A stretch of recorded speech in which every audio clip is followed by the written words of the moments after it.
46 வயதிலேயே காலமாகிட்டாரு ரோபோ சங்கர். மனைவி பற்றி கடைசியா அப்படி சொன்னாரே, எல்லாமே வீணா போச்சே என்னன்றதை இந்த வீடியோல தெரிஞ்சுக்கலாம்.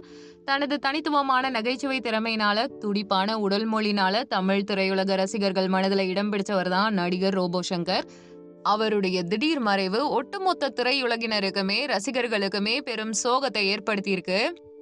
இவர் மதுரை காமராஜ் யூனிவர்சிட்டியில பொருளாதாரத்துல முதுகலை பட்டம் பெற்றவர். ரோபோ சங்கர் நடிகர், ஸ்டாண்ட் அப் காமெடியன், நடன கலைஞர்கள், பல்முக திறமை கொண்டவர்.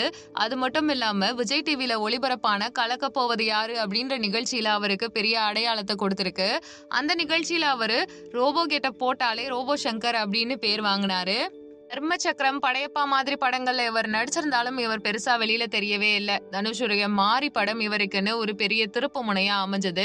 புலி, வேலைன்னு வந்துட்டா, வெள்ளைக்காரன், விஸ்வாசம் இந்த மாதிரியான படங்கள்ல நடிச்சு தமிழ் சினிமால பார்க்க முடியாத நகைச்சுவை நடிகர்கள்ல ஒருவரா மாறினாரு. கமல்ஹாசனுடைய தீவிர ரசிகனான இவரு சன் டிவில ஒளிபரப்பான டாப் குக் டூ குக் இருக்கு இல்லையா, அந்த நிகழ்ச்சியிலையும் போட்டியாளரா பங்கேற்றிருக்காரு. ரோபோ சங்கருடைய திரைப்பயணம் வெற்றிகரமா இருந்தாலும் அவருடைய தனிப்பட்ட வாழ்க்கை பல சவால்களை கொண்டது. கடந்த ஆண்டு அவர் மஞ்சள் காமாலையினால பாதிக்கப்பட்டு உடல் எடை வெகுவா குறைஞ்சிருந்தாரு. அடையாளம் தெரியாத அளவுக்கு மாறிட்டாரு. அந்த நேரத்துல அவர் அளித்திருக்க பேட்டி ஒண்ணு பலருக்கும் நெகிழ்ச்சியா இருந்தது. அதுல அவர் என்ன சொல்லியிருக்காருன்னா, நான் மீண்டும் உயிர் பிழைச்சு வந்ததுக்கு முக்கிய காரணம் என்னுடைய மனைவி தான். என் மனைவியும் என் மகனும் இல்லைன்னா நான் இல்ல.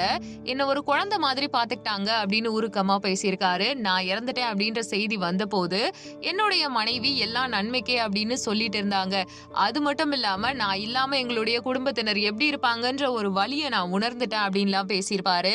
தன்னுடைய உடல்நலம் குறித்து யோசிச்சவரு தன்னோட பொண்ணுக்கு கிராண்டா கல்யாணம் பண்ணி வச்சிட்டாரு. இதுல நிறைய விமர்சனங்கள் வந்திருக்கு. ஆனா எதையுமே கண்டுக்கல. தன்னுடைய ஒரே மகளுக்காக தான் தன்னோட மொத்த வருமானமும் இருக்குன்னு சொல்லியிருப்பாரு. அவளுடைய திருமணத்தை அழகுபடுத்தி பண்ணியிருப்பாரு. இந்த வாழ்க்கையில இந்த நிமிடம் இதுதான், நான் சந்தோஷமா இருக்கேன்னு முடிவே பண்ணிட்டாரு. சமீபத்துல ஒரு படப்பிடிப்புல மயங்கி விழுந்த ரோபோ சங்கர் உடனடியா மருத்துவமனையில அனுமதிக்கப்பட்டு தீவிர சிகிச்சை அளிக்கப்பட்ட நிலையில உடல்நிலை மோசமாகி இருக்கு. வென்டிலேட்டர்லாம் தேவைப்பட்டிருக்கு. சோ இப்ப என்ன ஆயிடுச்சு அப்படின்னா, சுவாச கோளாறு எல்லா பிரச்சனைகளும் இருக்க இரவு 8:30 மணி அளவுல அவர் இறந்தும் போயிட்டாரு. தன்னுடைய வாழ்க்கைய குடும்பத்துக்காக கொடுக்கணும்னு நினைச்சவரு கடைசி காலத்துல முன்னாடியெல்லாம் ஆண்டு அனுபவிச்சு என்னென்ன பண்ணணுமோ எல்லாமே பண்ணி முடிச்சுட்டு ஒரு நேரம் வருது, உடஞ்சு உட்காரும் பொழுது அந்த குடும்பம் கூட இருக்கிற மொமெண்ட் இருக்கு இல்லையா, அதை பத்தி தான் ரோபோ சங்கர் பேசிக்கிட்டு இருக்காரு. ஸோ இதெல்லாம் பத்தி நீங்க என்ன நினைக்கிறீங்கன்றத கமெண்ட் பண்ணுங்க. நம்ம சேனலை லைக் பண்ணுங்க, ஷேர் பண்ணுங்க, சப்ஸ்கிரைப் பண்ணுங்க. நன்றி.